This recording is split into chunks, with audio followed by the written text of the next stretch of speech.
Ito po ang Globalita ngayon. Ito po ako, si Boy Abunda, nag-uulat. Narito po ang mga news at headlines na kailangan nyong malaman para sa araw na ito. Pinsarang dulot ng bagyong Pablo, tumaas. Umabot na sa mahigit 11 billion pesos ang halaga ng pinsarang naidulot ng bagyong Pablo mula sa report ng Department of Agriculture. Samantala, sa pinakahuling ulat ng NDRRMC o National Disaster Risk Reduction Management Council, umabot na sa 902 katao ang namatay at umabot na sa 635 ang mga kataong nawawala pa at pinaghahanap pa ng mga search, rescue at retrieval operation. Tunay ngang napakalubha ng epekto ng bagyong Pablo sa atin. Isa lamang niyang palatandaan na tayo may maging mas handa, mas matatag at magkaroon ng mas malaking pananampalataya sa Diyos. Samantala, sa ating worldwide news, ang Obama versus Romney elections.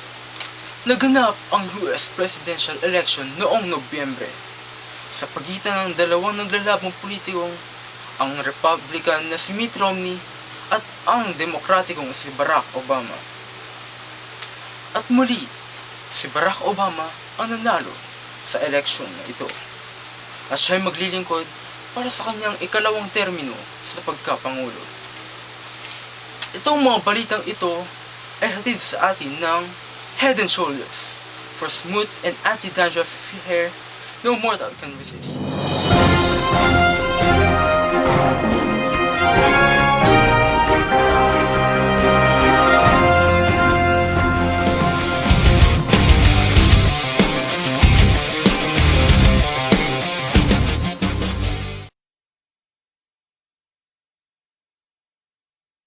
Tired of your dirty and itchy hair?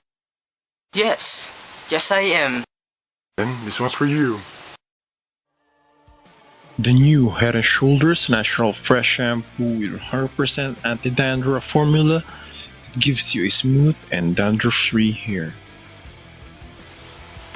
So, what are you waiting for?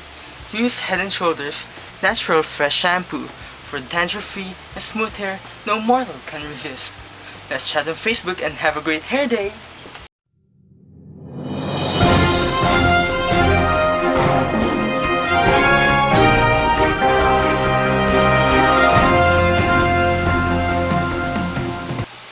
Samantala, sa ating sports balita, unang nakatalo kay Pacman, ano na nga ba ang estado ng buhay? Si Rustico Torrecampo ang unang nakapagpabagsak sa ating boxing champ na si Manny Pacquiao. 16 na taon nang nakalipas na unang matalo si Pacman. Habang marangya at masagana ngayon si Pacman, si Torrecampo na may isa namang payak at nagtitinda na lamang ng mami. Tunay nga talaga ang kasabihang life is a wheel. Hindi ka palagi nasa taas at hindi ka palagi nasa ibaba. Samantala, sa ating Caught in the Act, isang kolehiyala na nagngangalang Paula Salvosa gumawa ng eskandalo. Caught in the Act! No! So now you're trying to make me look like I'm a liar? So I'm a liar. Answer me, I'm a liar? Sorry po, sorry. That's how you say sorry? If I say sorry, they're like, ate, sorry sorry. Tanggap mo yun? You really shouted at me. Ate, may pinag-aaralan akong tao. Ginanon mo ako. And I'm just returning the favor. Ate, alam mo kung paano mo ko tinanong? Sabi mo, ate, anong problema mo? Oh my God, kuya, she's a liar. You're a freaking liar, miss. You're a freaking liar. Ano sabi mo? And then, I'm a liar? Sana'y huwag nating tularan ang ginawa ni Miss Paula Salvosa. Matuto tayong rumispeto ng ating kapwa, mapamayaman, mapamahirap.